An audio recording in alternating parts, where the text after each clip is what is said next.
This is the Tame Aperture podcast. Open the pod bay doors, Cal. I'm sorry, Dave. I'm afraid I can't do that. Welcome to the Tame Aperture podcast, where we talk all things movies, from first-time directors, indie, art house, and much more. Go check us out at www.tameaperture.com for previous episodes and to make suggestions on future episodes. Today on the podcast, we talk Eraserhead. This surreal nightmare examines male paranoia. Our hero and title character, Henry, faces a number of horrifying obstacles in meeting someone of the opposite sex, meeting her parents, and procreating. Produced during a 1.5-year period while director David Lynch was still a student at the American Film Institute, the film launched him as a major new talent admired by cinephiles and filmmakers from all over the world. It stands today as a milestone in personal, independent filmmaking. The film runs 89 minutes and got a wide release in the beginning of 1977. I'm Gabe Bienendahl, filmmaker, film instructor, and movie enthusiast, and I'm joined today by Alan Martindale, veteran podcaster and editor. Once again, Alan, how the hell are you? My mind is blown. My mind is blown after seeing this movie. No pun intended. Yeah, no, none. I just am like, I've never seen it. Obviously, I know of it, and I've seen lots of people talk about it over the years, and it's even weirder than I expected. Way weirder than I expected. I feel like there's not a lot of ways to explain the film because it can probably be personalized in so many different ways, and we're all going to subjectively have our opinion on it. Right, I think so too. And our interpretation. But I think weird is a good word. I think, yeah, I mean, there's definitely a story, though. It's not so abstract that it gets lost in itself. Like, it's still... There's a story to it. There's something there.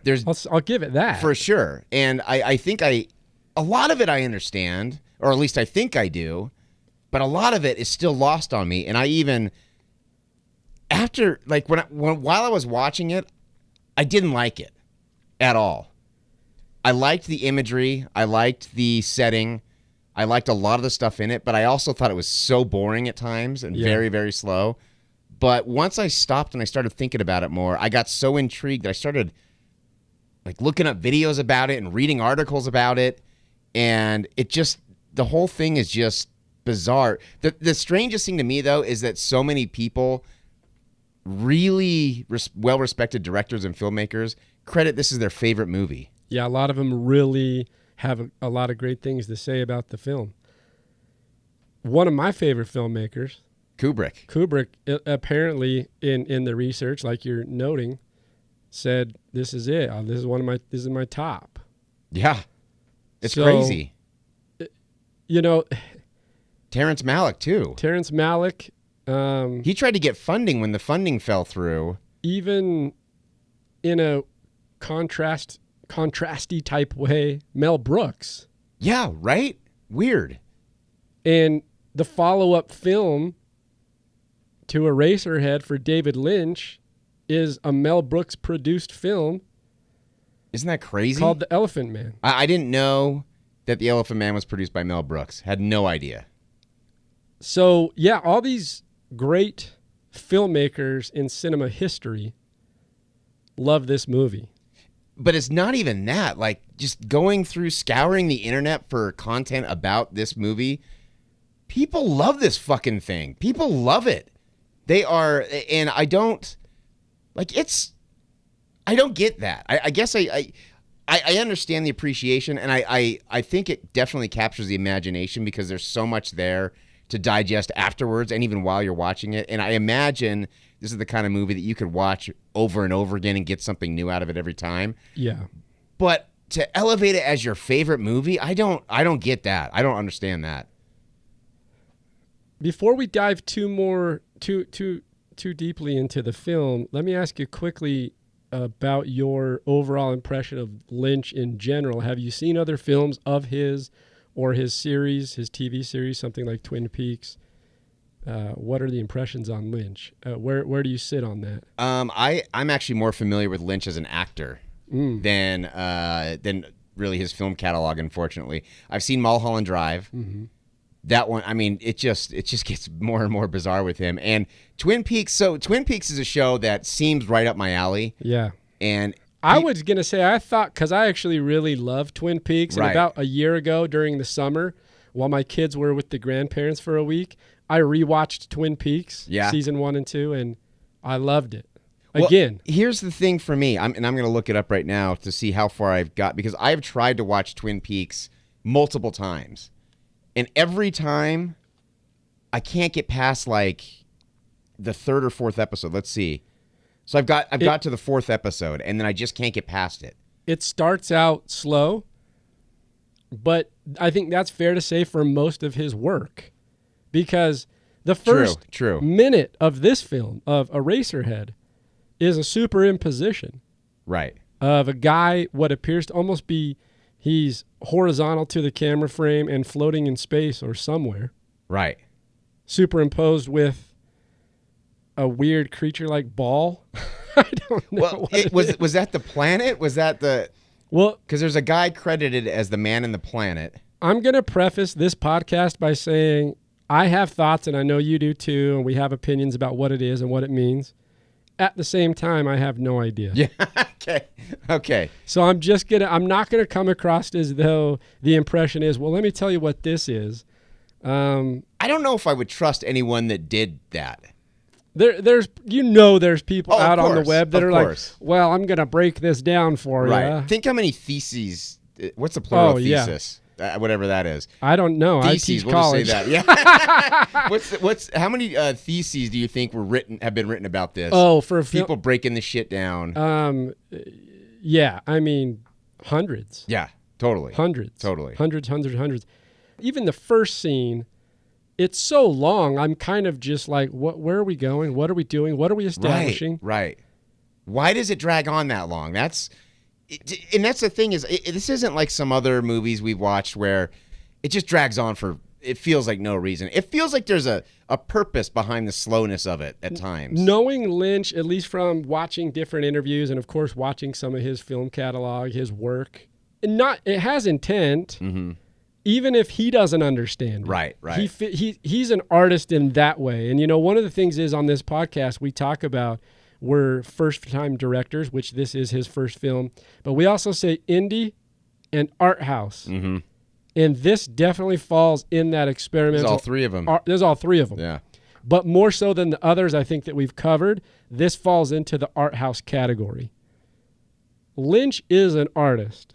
No doubt. Visual imagery artist. No doubt.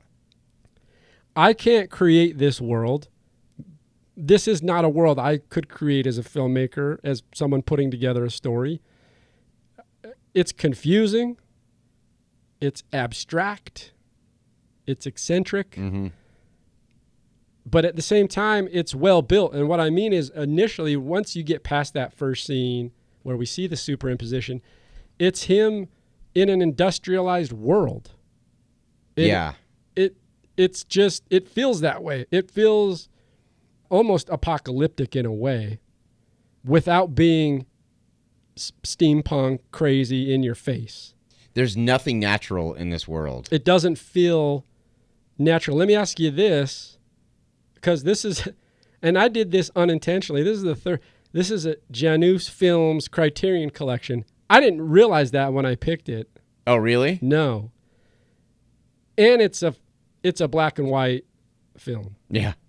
So what were your first thoughts on pretentious film there? Well, okay, this is a little bit different because this movie's a little notorious. Like, it's got a reputation. Even if you haven't seen it, which I hadn't, I still kind of understood the world that Lynch lives in his head. Yeah. And the kind of stuff that he likes to do. Well, we literally, and that's funny you say it that way, because this film is just a movie about what's in his head. It's bizarre. And the most bizarre thing about this whole thing is that this launched his career, and he's so abstract and art house, but he's mainstream. Like, he has a mainstream following. Everyone loves him. Everyone loves him. He's kind of, but that's what he's kind of been branded as. Right. So, but how do you make that? Because normally, if this is the debut film for anybody, I think most people would see this and be like, what the fuck is this? Like, this is some pretentious shit. Like, this is some weird art house stuff, and I would imagine it would be very difficult to make the leap to mainstream popularity. I think there's something different sprinkled in on a Lynch film, whatever it is. Yeah, I agree. Like I say, I can't even categorize it. I can't go, well, it's this thing. Last week we talked Nolan, and we could kind of categorize, he's very intellectual in his storytelling structure based on different complexities. Like, I'm going to be complex, right? But I'm also going to bring in a sense of reality, right? Lynch films I can't describe them. Yeah.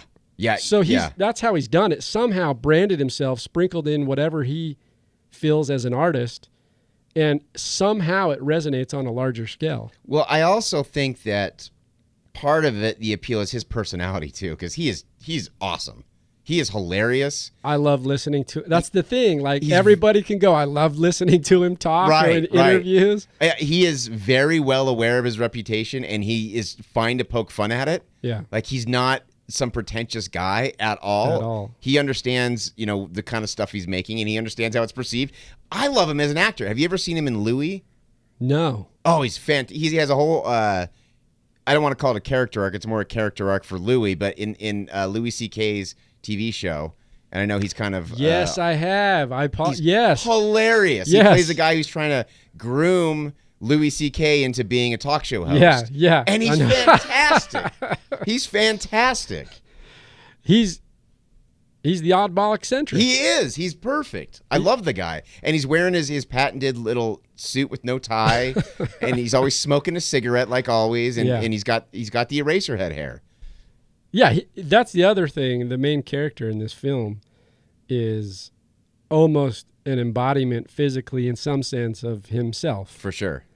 With the hairstyle. For sure. Or at least what we would come to know as the hairstyle of Lynch, and how he kind of has it poofed up and crazy. And just funny, man. I love him. Why is it called Eraserhead? Is it just because the titular character has... He is the Eraserhead? Well, in the way that he looks, I mean.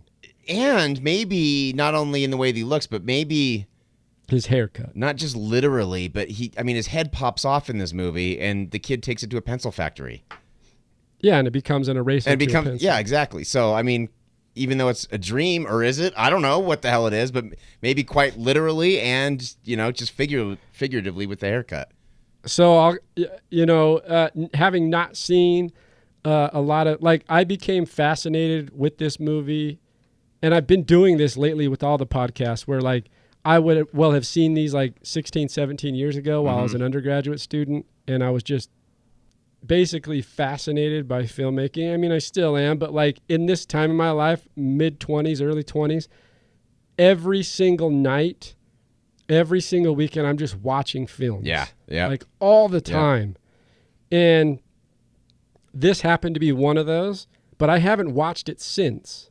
So it's been 15, 16 years since I've seen the film.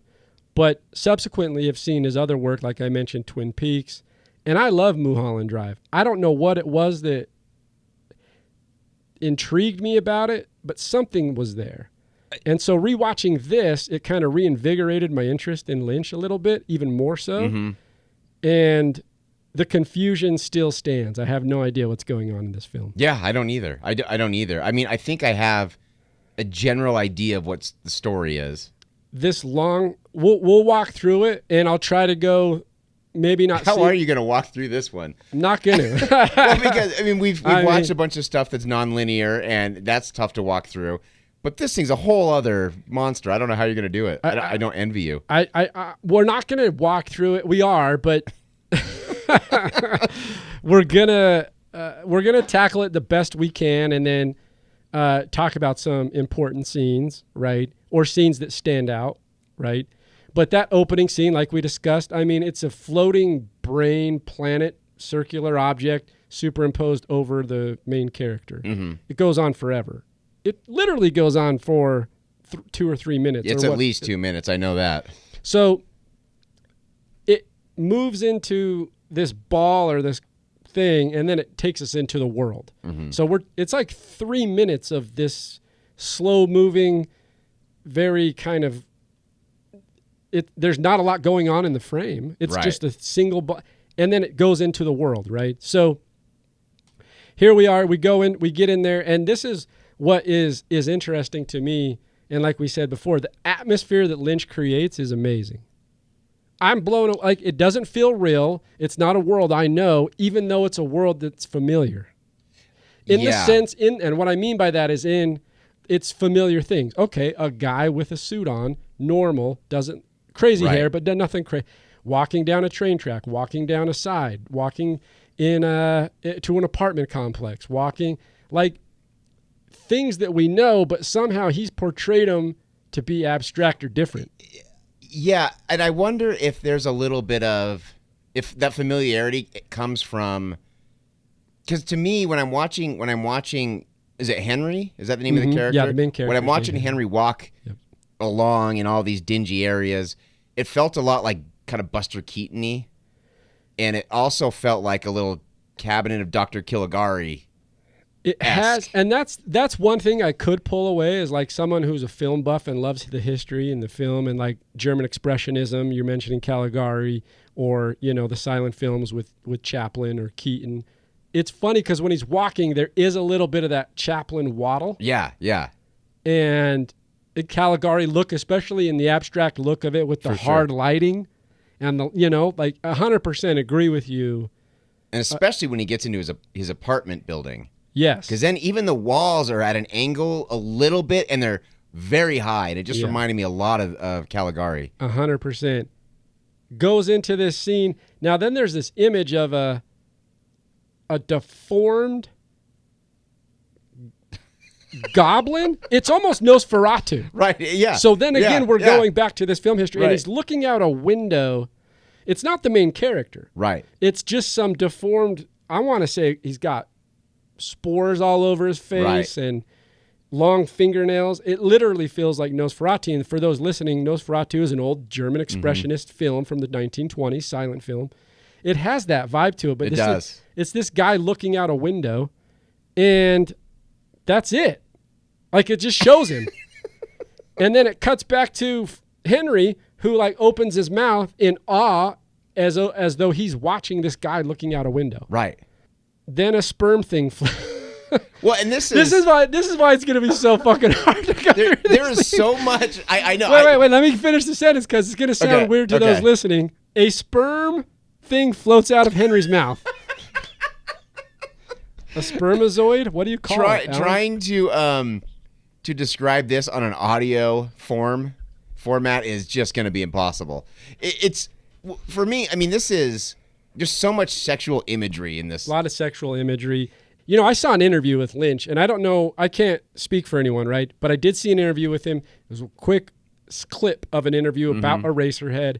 And he even talks about like him not knowing all the things that everything means, and he can't assign a value to everything. Right. Because it just is. And like we talked about, he's an artist, so he goes in and whatever's in his head, he's going to put out there. But he did talk about, he was going through the script, and the script was very small. It was like 20, 30 pages. So it wasn't even a completed what you would think of as an 80, 90-page script.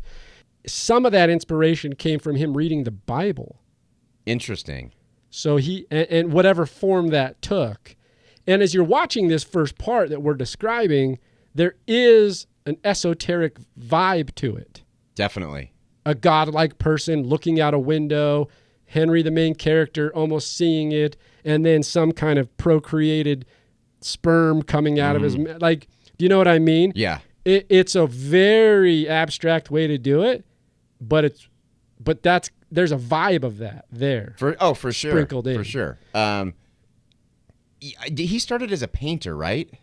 He had, I don't know all of his history, but there was photography or painting or something, to another kind of fine art that we consider, and he was interested in that. What I also find interesting about his history is that he's from Montana. Is he really? Yeah. I had no idea. He's from Missoula. How does someone...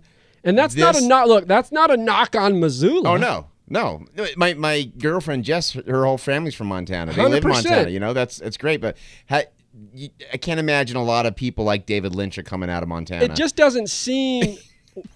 And I'm going to be I'm going to stereotype here. Sure. I think Montana. I think rugged. Yeah. I think cowboy. I think like hard grit. We were just up there in the summer, and that's exactly how it is. I don't think this. This is Not like at all. the Not at all. exact opposite Right. of that. Right. But his history, he's some kind of, he's into art. He's into poetry, into those artsy kind of things, like the poetry, the painting, the writing, those kind of things. So that's what. Okay. I mean, because a lot And of this painting, is, like you it mentioned. makes sense. Because while I was watching this, I was thinking, how do you even write a script for this? But it makes sense if he just has like a 20-page script or whatever it is, and then he's kind of just creating the images, because if he is a painter or a photographer, That's a good point. that's got to be part of his process, because to me, you can't script out a painting, like it is what it is. And I'm not a painter, so I don't know, but I can't imagine that you can tell someone and describe exactly what's going to be in this painting and give it an accurate portrayal until it's done. I think that sums it up for us, at least to move forward, which is like, that's a great analogy. If he has a basic concept framework to go off of, he's going to go with gut instinct. Yeah. And take that painter intuition and go put it into his imagery. For sure. And how he films. For sure. But this is, and we'll find out later, but this opening scene, that's him having sex, right? That's him having an orgasm. I mean, the sperm comes out of his mouth. Yeah. I say the sperm, and for those listening, it's like an alien-like thing that resembles sperm. Right. So, but nothing is as it seems in this movie. Like everything. Because after it gets released, the godlike deformed creature thing pulls a lever. He pulls it. That's right. He pulls a lever. Doesn't it splash into a puddle? And then and so it's an indicator that, something's been released or formed or now is come. It's like a baby. Right, exactly. I don't know how to describe. Well, and when you describe it as a sperm thing, that's exactly what everything in this is. It's like when you see the baby later, it's a baby thing. The girl in the radiator, that's a girl thing. Like everything is like exaggerated. It's like everything's a caricature. Yeah. And going back to the artistic side, like everything is just exaggerated. And so I think that opening sequence, which runs for like 6, 7, 8 minutes, is resembling, like you mentioned, Henry having sex and the sperm connecting and then a baby being formed. Right.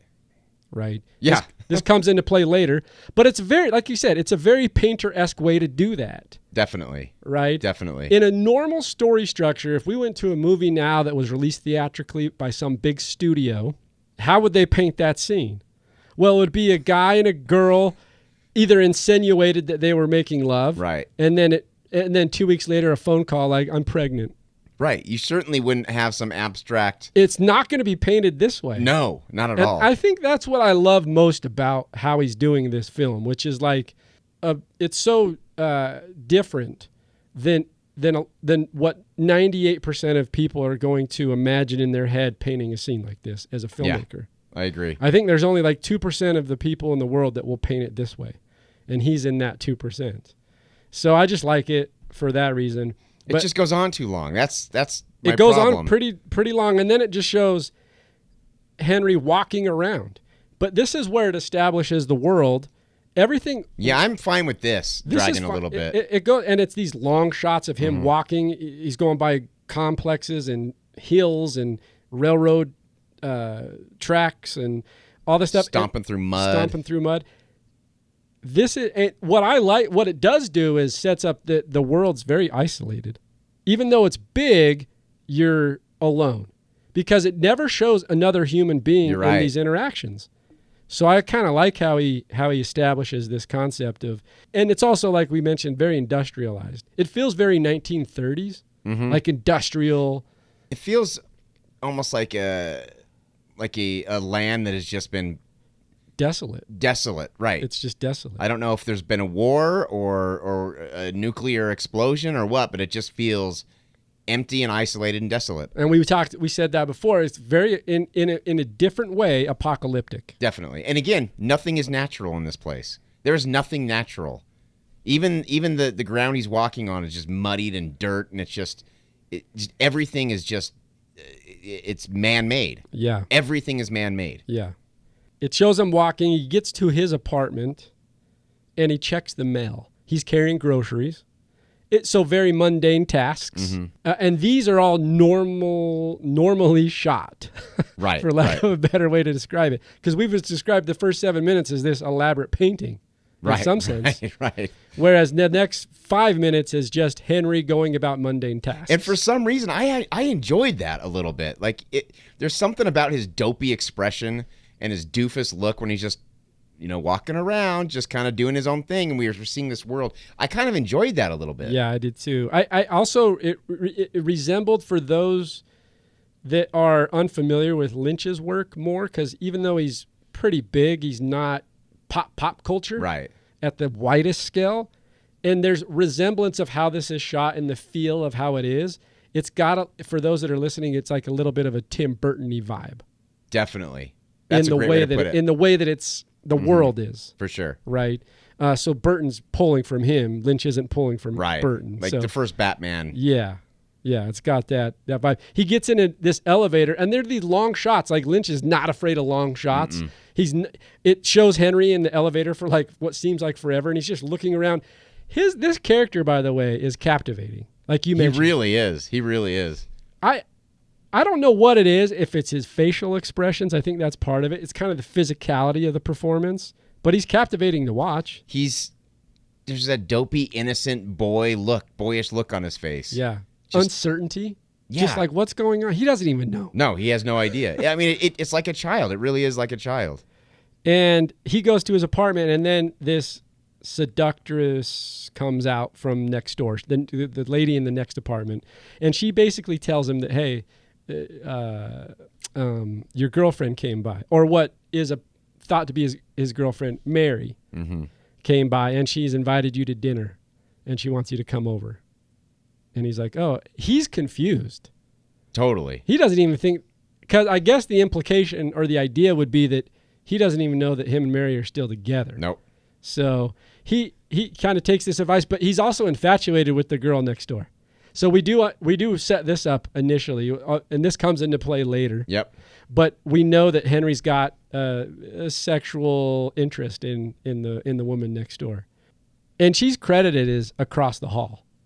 Really, I love the names of the characters, how they're credited in this movie. Because Mary's last name is Mary X. Yeah.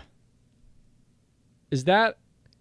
And then her dad is Mr. X. Mr. X. And then Mrs. And X. Mrs. X. Yeah. Which is interesting because those characters actually had names. True. I think the dad was named Bill or something like that. Well, Bill was from the last podcast too, wasn't he? In Following? Yeah, he was. He was in Following. That's right. But Henry basically gets a little bit of a shock that Mary wants him to come over, right? So he goes in to his apartment, basically starts getting undressed, and then it gets introduced. This long shot of him. He throws his sock on the heater vent or the furnace, right? Yeah. And it's basically establishing like Henry's apartment. Like his apartment's very strange, Alan. It's a one room for everything. It's one room for everything, but also inside it, like instead of a lamp on the nightstand, it's a pile of dirt with a dead tree. Which is interesting because, again, nothing in this world is natural. But he's got this. But it is. This is why it's blowing my mind, because he doesn't try to, like, I look at a dresser, it's a normal dresser. I look at a bed, it's a normal bed. I look at the nightstand's a nightstand. Right. But then on the nightstand, it's not a lamp, it's a mound of dirt with a dead tree. Well, and that's why, to me, it's almost like... And by the way, dead vegetation everywhere. Yeah, like dead everywhere. All over. It's almost like this place has this world he lives in, this city or wherever he's at. It's almost like it has been decimated by a bomb or a war or something like that. And it's almost like he's trying to hang on to... Because there's no plants anywhere else in the city or in, anywhere he goes. It's almost like he's trying to hang on to this past, but these things are all dead. It's unnatural. It's devoid of life. Exactly. Which is, and now I'm thinking about it, there's a bit of contrast there, because we just did 7 minutes about procreation. Right. And then we get into a world that's devoid of life. Right. Lynch is fucking blowing my mind. Well, and the more we're talking about, because the more this is what we do every time. I start breaking. I start thinking about it, and I go, "Wait a minute, this motherfucker's he's a badass." He really is, and now I'm forming theories that we're going to get to later, I'm like, "Holy shit, it's coming together already." Yeah. As we break it down, Lynch blows my mind. It's a long shot of Henry on the bed. He's basically contemplating, like, I think the confusion about being invited to Mary's house because he's once again under the assumption that they're not together. He goes to, though. Here's the other thing. Dead vegetation on top of the drawer, the dresser. He opens the dresser, and then inside the dresser, a pan of full of water. I mean, water is life. It is life. So it's these constant things of dead and life, right? Just keep that in mind. It's almost like he's trying to have food on hand for the plant that's dead. It's almost like he doesn't know how to take care of this simple little plant. He doesn't even know how to put, oh my God, I think I just figured out the part that was stumping me earlier. Okay, hold on. I won't get there yet. Yeah, you hold on to it because in the same drawer, dead vegetation on top, water pot in there, but also a ripped, this is the indicator that they're not together. Right. Because there's a ripped picture of Mary. Right. And then he puts the two together and we see the two pieces together that it's her. So obviously they left on quote unquote bad terms. But I do want to mention this one thing about the plant. It's like he doesn't know how to take care of it. And like, look, I kill a lot of houseplants. That's why I don't have them. So I don't know how to take care of it either. Put fake ones in. Yeah, exactly. See, you're smart. But it's like he doesn't even know how to accurately take care of the easiest thing to take care of, which is a houseplant. He's got the water, but he doesn't have a pot to put it in. And he doesn't know where you're going. And he doesn't know to put the water in the pot, which will feed the plant. And that's keep why it alive. Yes, and that's why the plant's dead. So hold on to this, everybody. Yes. Me and Alan are fucking breaking Eraserhead right now. Man. Dude, this is our thesis. Give us a fucking doctorate in film right now. The next shot is Mary. She's looking out the window, very concerned look on her face. And it's cut to now Henry being outside. He's gone. He's accepted the invitation. She's obviously waiting for him. She's waiting for him. She is eagerly awaiting for him to show up. We find out he's late. Because she tells him straight up. First thing she says, you're late. And I jumped the gun a little there because her looking outside, that shot of her is the concerned look of her. Is he coming? Is he not? And then it cuts back to Henry walking down this industrialized world on the track. And this is once again a Chaplin-esque shot. He's watching. You hear the other thing about here, and you being an individual who loves sound and sound design, a lot of crazy things or a lot of importance placed on the sound. I will say the sound design in this movie is there's not a word to express how much I love it. Every sound is well thought of. Like it's almost like Lynch had a hand in every aspect of doing the Foley. Well, I'll give you a little hint that he did most of the sound design. Did he? Himself. It does not surprise me because little things like rubbing your eye, it's like a stretching sound. You know, it's like a stretching, it's not the sound you would think. Like, it's just abstract, weird things that only Lynch could do. It's very ethereal. Like, it's very particular to that world. Definitely. But it makes sense. Absolutely. Even though it doesn't make sense in a normal life. In any other context. In another atmosphere. It would almost be comedic. And it kind of is at times. It is kind of comedic, but it's not... It is. It's not to the point where it's taking you out of the movie. No. There's a lot more to take you out of the movie in this than... There's... it's a lot of like... and what we keep saying the word industrialized, but like... or I do, but... Because you hear a lot of like trains or like steam engines or like whooshing sounds. Factory sounds. Factory type things. Yeah. And so that's what you're Low hearing. Rumblings almost constantly throughout this movie. Henry arrives at the house. He walks up to the door like extremely slow and precautious. Like boyish, it's like a 10-year-old going to meet his first girlfriend or something. Yeah, because he's nervous. He doesn't want to knock on the door. But he's also angry. And frustrated. Angry, yep. Because she disappeared on him. Then there's a weird interaction between the two. It's very awkward, by the way. It's very awkward. What is the name of the actor who played Henry? I'll look it up. His name is Jack Jack Nance. Nance. Jack Nance. So He is fantastic in this. he's really good. For a character that doesn't do a whole lot and doesn't say a whole lot, he is just fantastic.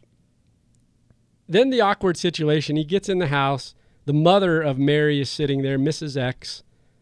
And it's this. They've never met because it's obvious by the interaction. She's like, "Hello there," Right. and he's like, "Hello." Right. Like they even say something to the effect of "It's nice to meet you," and she tells her she's got an agenda already. Mm-hmm. You can tell. In the back, you can tell she's got an agenda. So they sit down, and the weirdest interaction, because Mary sits on one end and he kind of sits almost on the other end. They're separated. There's no common ground. Right. Between the two. But for me, this was more like he's ashamed to be close to her in front of her mother. Is kind of how I interpreted it. Yeah, it's kind of, I guess, in some ways a familiar scene where you're not sure where the line is if you're dating someone. Right. How much affection do you want to show towards Right. that girl or that person? You know what I mean? Absolutely. So absolutely. it's kind of real in that sense. But it's exaggerated to the point where, I hate to keep bringing this up, but it is very childlike. And there's a reason why I'm bringing it up, and I'll talk about it in a minute. But it's very childlike. He feels like a child. Yeah. Mary feels like a child too. Yeah. And like you said, we'll understand why. Mm-hmm. Then the dad comes in. The dad's to me comes across oblivious. Oh, totally. But wait, before we get to the dad, I want to ask you one thing. Yeah. This is the part that like freaked me out. As soon as this hit, like up to this point, I'm like, okay, this is Lynchian. Oh, I know. I get it.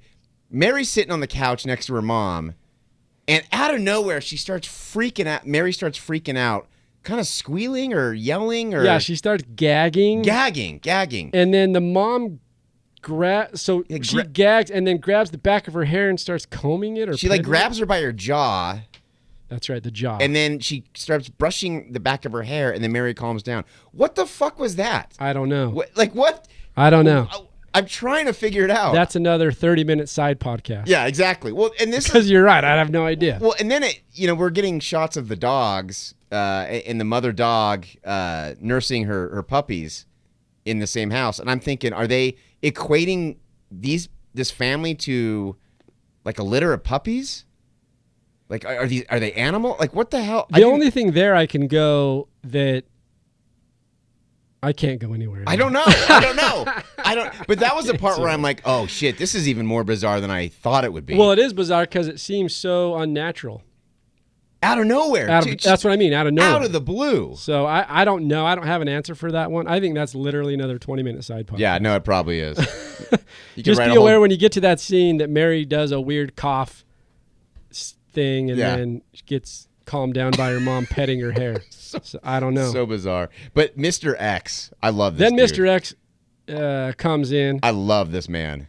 He's hilarious. And he wants dinner, and he's like, we're having dinner, and we're having chickens, and they're man-made. They're man-made. Once again, nothing's natural in this world. Man-made? What does that mean? Well, and he even says, when he's talking about how he's a plumber, and he said, I put most of the pipes in this neighborhood, and what do people think? Pipes just grew in their house? It's another allusion to everything is manufactured by man. And he also alludes to the fact of the past, which is like, before it was this crazy industrialized world, it used to be open range or open place. Right. And now it's turned into this shithole. Right. Or this hellhole. Right. He says.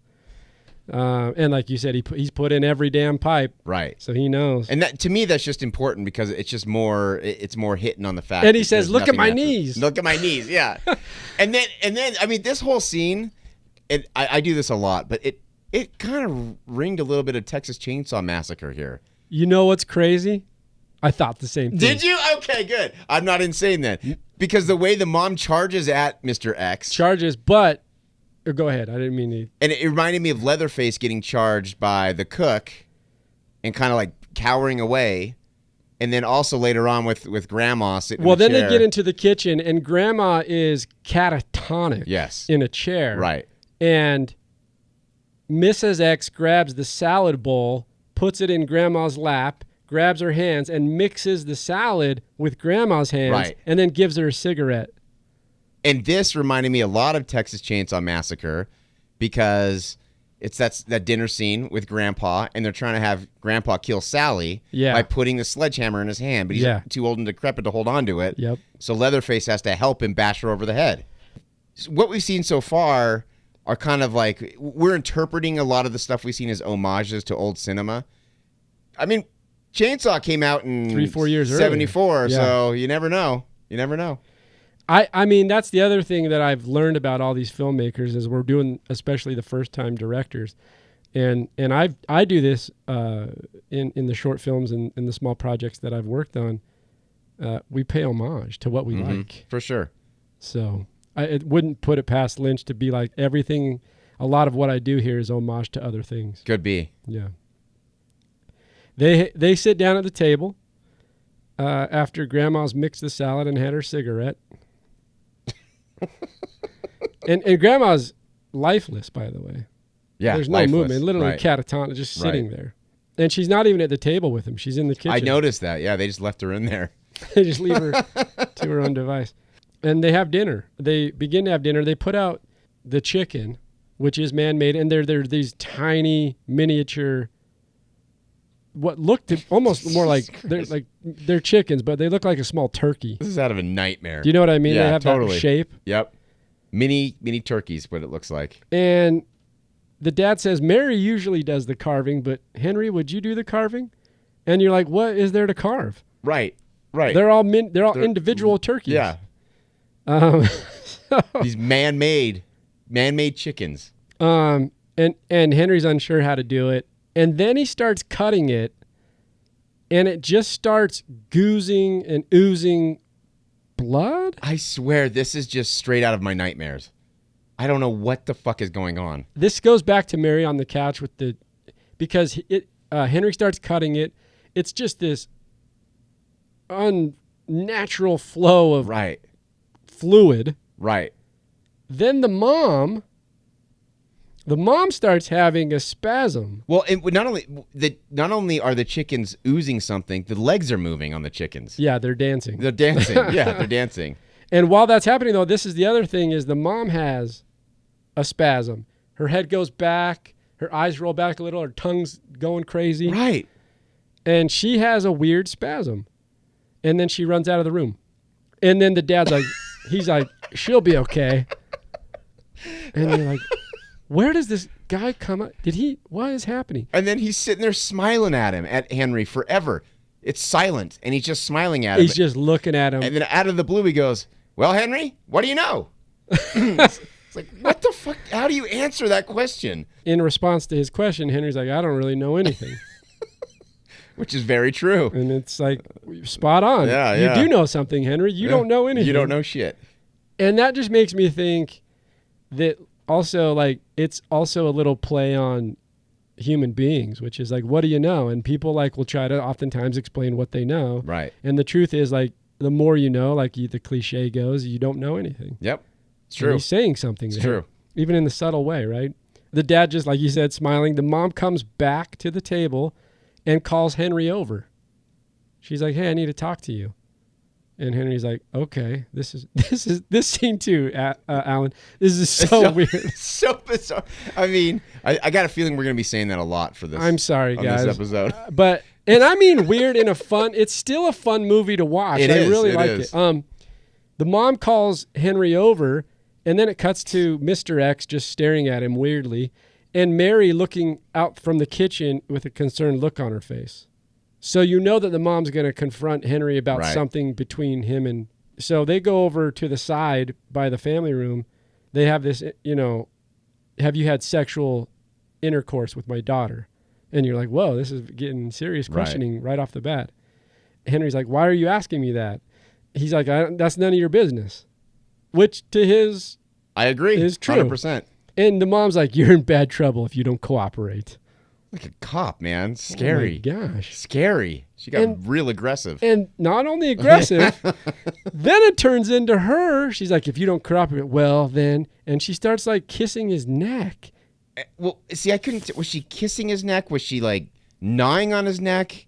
It was a sexual thing. It was definitely a sexual thing. Whatever it was. But it was just, and the reason why I ask is this more animal behavior? Kind of like with Mary and her weird cough and the pet trying to calm her? Once again, it's insinuating some kind of sexual response. I don't know what it is because she's initially questioning him like a detective about sexual relations with her daughter, and then all of a sudden she's kind of fondling him. Yeah. Yes, I mean just aggressively assaulting him. And then Mary makes her way over, and the mom pulls back like, "Oh, I guess I won't be doing that because now Mary's here." Yeah. But he calls for Mary, and he's like, "Mary," and she comes in, and mom just stops and picks right back up where she was. And then they allude to the fact that Mary was pregnant or got pregnant, and that's what she was trying to question, is trying to figure out a timetable. Mary got pregnant and had a baby. The baby's not there. Right. It's and in Henry's mind, he's like, that it doesn't equate. Right. It doesn't add up. And then the mom says that she's like, you can pick the baby up. I was like, what? Once you're married, you can pick the baby up. This is interesting because also she says when you can pick the baby up, she also says, and Mary interrupts her, says they're not even sure if it's a baby.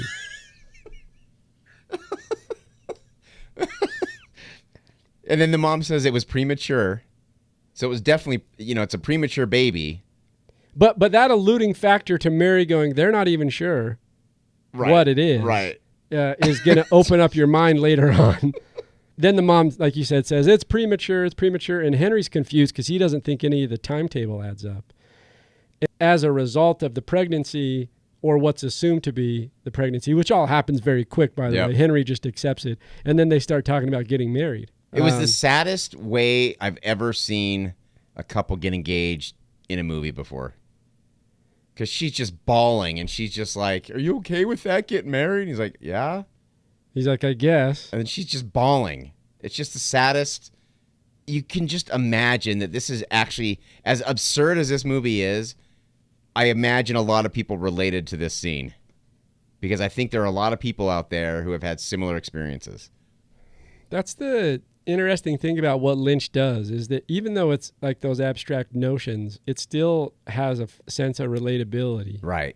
And then it cuts to Mary's decided to move in with Henry to his apartment. And here's where we go, what? It just gets crazier and crazier and crazier. It cuts to her feeding this baby bandaged up and wrapped that looks like what does it look like, Alan? So I wanted to keep saying chicken, and I don't know. I think it's the association with the chickens earlier, but it doesn't look like a chicken. It looks like a cow. It does. It looks like a premature cow. Yes. And it's just the face, though, because the neck is like string thin. Like it's super, super thin. It's an E.T. neck. It is an E.T. neck. Exactly. Once again, oh, wait, no, this is earlier. I was going to go. Yeah. I kept going back to my homages, and then I had to remind myself what year it was made. But yeah, it's like an E.T. neck. So maybe Spielberg stole the look. It wouldn't shock me. Because everyone loved the movie. Yeah, they did. But she's feeding it almost forcefully, right? And it's gagging and gurgling and fussing, and this was disturbing. To me, yeah, me too. I love the special effects. That thing looked real. It looked way too real for the time frame. I don't know how they made it look that realistic. On such a low budget. And the way it moved and the things it did and the emotion that you could see in its face. Its eyes. God, its eyes. I'm going to have nightmares about that now. The thing is disturbing. It was disturbing. And also, what's crazy is that you start to, as disturbing as it looks, I started to feel a sense of sympathy for this thing. I felt bad for it. Totally. You know what I mean? Because the parents were basically gone. They had no sense of how to take care of it or care for it. It's kids having kids. Yeah. That's what it is. And, and that's why I kept talking about how Henry's very childlike. And that's why I was talking about how he doesn't even know how to properly take care of a plant. So now he's got to take care of a baby. Yeah. How the hell is he going to do that? Comparison there. Right. But this thing is creepy looking, and at the same time you feel sympathy. Then it kind of goes, so they're now moved in together. Henry just goes back to kind of mundane things. He checks the mail again. Yep. He's walking the streets, the empty streets. He finds some kind of small worm-like thing on the street. So he's God. Mary's at the apartment by herself with the baby, what appears to be all the time, because Henry's left. Right. He's got to go to work. Or no, he's on vacation. He's on vacation, but he's basically left the home, wandering the streets. He finds It's like a little maggot. Maggot it's is a bigger better than a description, maggot, though. but a little bigger. And then it cuts back, and Mary's just at the house with the baby, and she's starting to have disdain for this thing. Oh, yeah. She's starting to lose her mind. And anyone who had a baby understands the frustration. There's nights where you go, please help me. It's I'm bad. done. And then you're sleep deprived. It is really, really, really tough. And he might be saying something here. Look, on the side of parenting, in the sense that a father just leaves the home. Not always, right? Right. But without a father in the home, it's hard. It is. Definitely. And there's oftentimes an association that the mother should be responsible for the child, right? Just in some, I know that we don't look at it that way, and I know you don't, and I don't, and a lot of people don't. But in the past, that was kind of a societal structure, for sure, which was like the dad would leave potentially, whether that was work or forever, but they would be out of the home, and the mom would be having to deal with all this by herself. For sure. And I think he's saying something there in some context. Well, you even see Henry come home, lay on the bed, and he's smiling, and he's looking at his wife and the baby, and everything seems fine to him. Because when he comes back from finding this little thing and being away from the home, he goes and sits down on the bed, and he even looks back at the baby like unsure. Mary's trying to feed it, and he lays on the bed, like you said, and he's just like in his own world. He has no care for her or for the baby.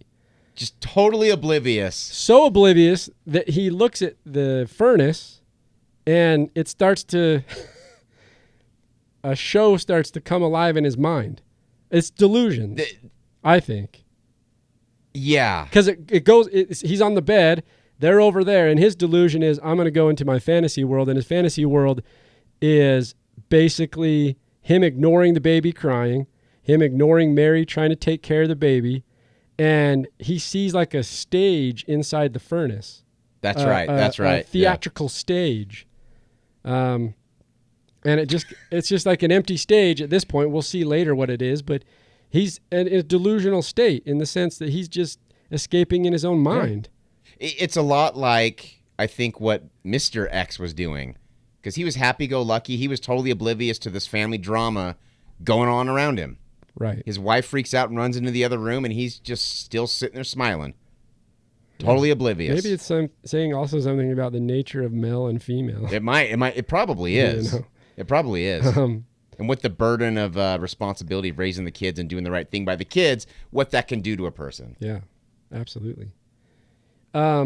Which is so pessimistic and it's so dark. It's so dark. Because I mean, you have kids, I have kids. It's hell sometimes, but man, I love it.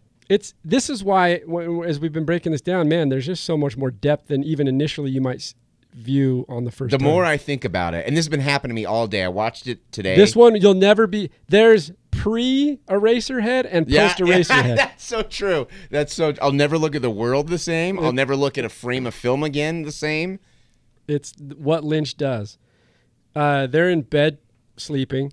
The baby's making all sorts of noises. This I started to sympathize with on a real level. For sure. Empathy more than anything was like the baby crying in the middle of the night. Oh, God, just shut up. Please just shut up. And it kept going. He knew just how long to push it in the sound design because he just really kept going and going and going. But did you notice this baby wasn't crying all that loud? And that it wasn't a loud cry, or even it wasn't that a real obnoxious cry either. Oh, God, that it was a horrible, horrific. It was a pitiful cry. Right, it was.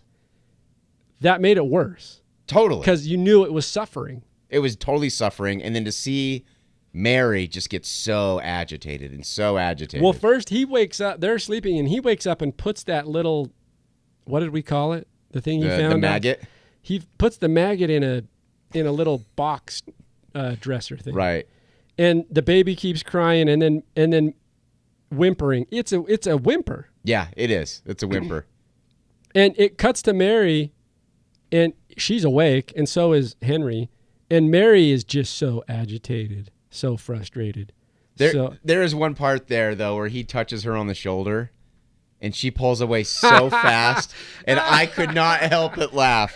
That was the funniest fucking part of the whole movie. I wonder what the shoulder touch Yeah, was. exactly. Well, you can tell. You can see in his eyes, man. He's ready for some action. And, I mean, just the slightest... I didn't even notice that until you say that. Now I think about it. The slightest touch on the shoulder, and she just yanks her shoulder away. And he, like, as just like a kid getting caught stealing cookies from the cookie jar, pulls his hand back and just, like, is praying to let it go away. Like, he just wishes to disappear into those blankets. That is great. It was a total shoulder touch. I didn't realize it till you said it now, and oh shit, I know what that means. Yeah. The shoulder touch. The shoulder touch. Henry's waiting for something. Yeah, he is. That's hilarious. She wasn't having it. No. And no, you don't blame her. Of course, not at all. You sympathize with Mary up to this point, but then you also, what's great, what Lynch does is you sympathize with her.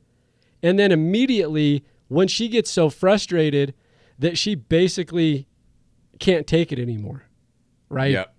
And she gets up and is like, I'm done. She bails. She leaves. She abandons Henry. She abandons the baby, and she's basically tells him, I'm losing my mind. I can't get any sleep. But she does say that she just needs one good night of sleep. And she's going to go to her parents' house for the night. I also love that she says, you're on vacation. You take care of him. Yeah. I mean, he's unemployed, right? Like, I don't know why. He says he's a printer. He says he's a printer, Or but works at the print press. He's been on vacation this whole time, though.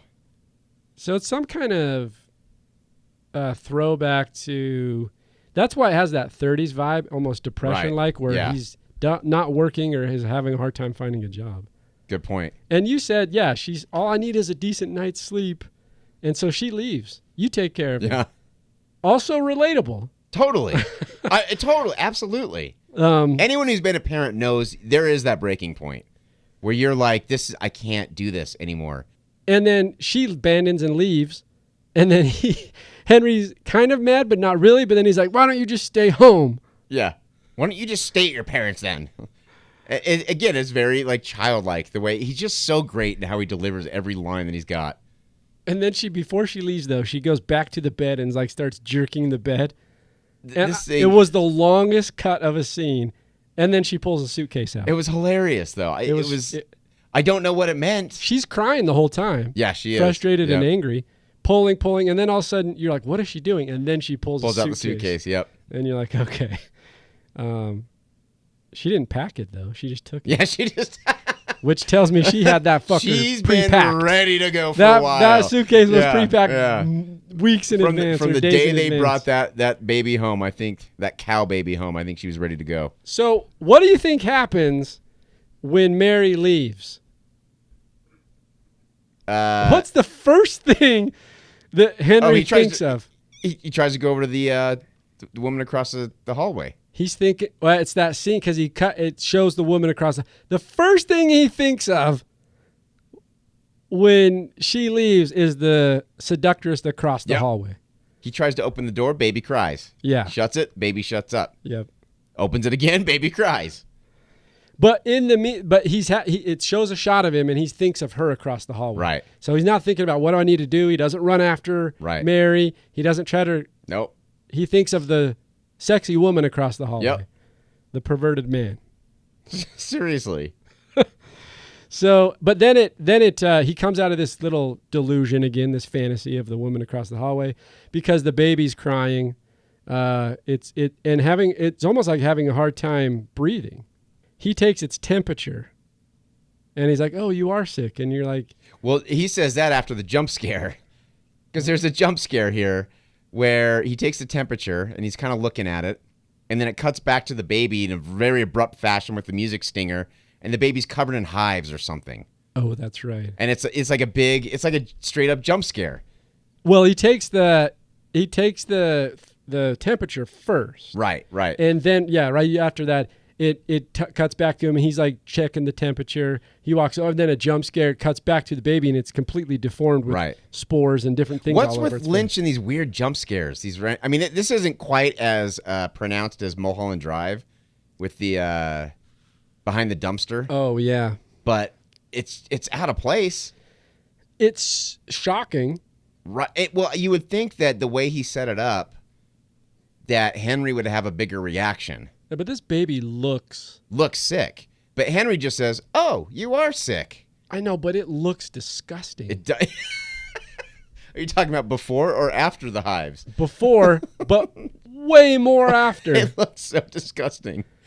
Whoever made this model and built this thing, oh God, did an awesome job. Straight up Tom Savini right there, man. It's so gross because like inside its mouth, it's like swollen and disgusting. It's so gross. It's weird though because once again you look at it and you're horrified because you're like, ew, but at the same time you're like, oh, that poor thing. Yeah, I feel bad for it the whole time. And that's a interesting way to build it because you could look at it and go, it's fake, it's not real. Right. But I am playing that contrast quite a bit throughout where I'm going, it's disgusting, get it out of the picture, and then also going, sympathizing. Well, that's where Lynch is good. Like we talked about, this movie's abstract as hell, but you still relate to what's going on to these characters.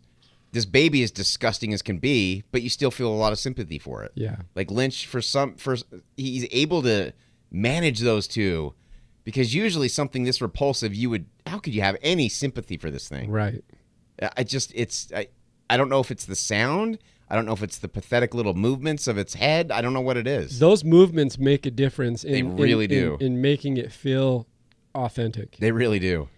Henry, his way of taking care of it, he puts a humidifier in front of it and sits there. It's probably what his mom did when he was a kid.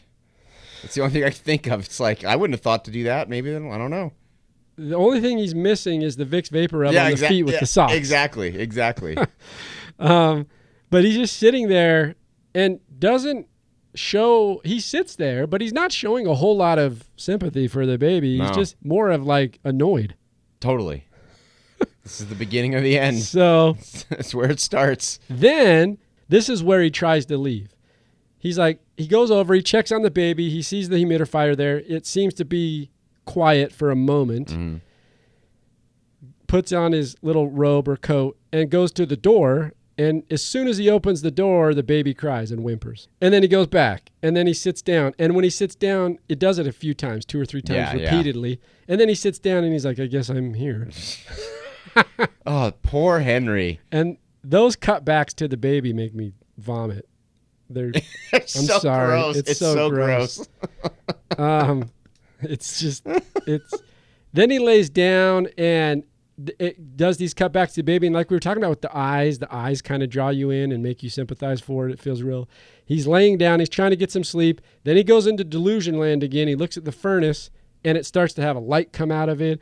And the camera's panning across. And then it kind of goes into this delusional world once again of a theatrical stage, right? But this time the stage isn't empty. This time on the stage is a blonde woman in a dress with deformed cheeks. Again, this is where I'm saying that everything in this movie it's a caricature. Like, it's exaggerated. It's all a cartoon. But it's also like a deformed caricature. Because I think this is my interpretation. I think the girl in the furnace is Henry's child, like it's his inner child. You know, kids have big puffy cheeks, you know, but for some reason Lynch just has to distort everything just to make it super uncomfortable. But that's my interpretation. I think it's his mom. Oh, good point. I really do. I think it's you know, when you go into a dream, we've all done this, right? We've all had, and your dreams are abstract. Yep. Do you dream? Some people don't dream. Oh yeah, for sure. Some people don't. I dream as well, and I say that because my wife doesn't really dream. Really? I dream all the time, every night. See, well, like right now I have a cold. You dream every night? Every night. Wow, that's crazy. I would literally say, let me say this, 5 out of 7 nights of the week, I'm probably dreaming. That's crazy. That's crazy. I mean, it's the only fun part for me to be sick is I have the craziest dreams. Because you're high on NyQuil? Yeah, exactly. Exactly. Well, I remember them. I mean, but has anyone ever said, wow, that was a really normal dream I had last night? Once again, this is where we're going to get into Lynch territory of everyone subjectively having their own viewpoint. That's what I love about it, is everyone can kind of tackle it their own way. For sure. But I think the lady in the furnace in his dreams or his visions or his delusions, whatever you want to call them, I think it's his mom. That's a good point. I hadn't thought about that. She acts childlike. She has a big smile on her face. Her cheeks look like she has elephantitis, like a big thing, distorted, deformed. But she seems happy. She's smiling. Yeah, she's very happy. Very happy. I love that. I love that contrast of it, however you take it. And then weird sperm things start falling on the floor. Right. And she starts stepping on him. And she starts stepping on him and then crouching. But then it kind of comes out of it, and you're back at a what you think to be reality, because it goes back to the bedroom. Now it comes out of the furnace, goes back to the bedroom, and it cuts around to some of the abstract things, like we said, the mound of dirt with the tree on the wall that replaces a lamp, and then Henry's in bed again with Mary. She came back. Well, this is what I don't know yet. Okay. This is what I thought too. I thought, oh, they're back in reality and they're just moving forward in time and space, and now she's back. Because then Mary starts rubbing her eye.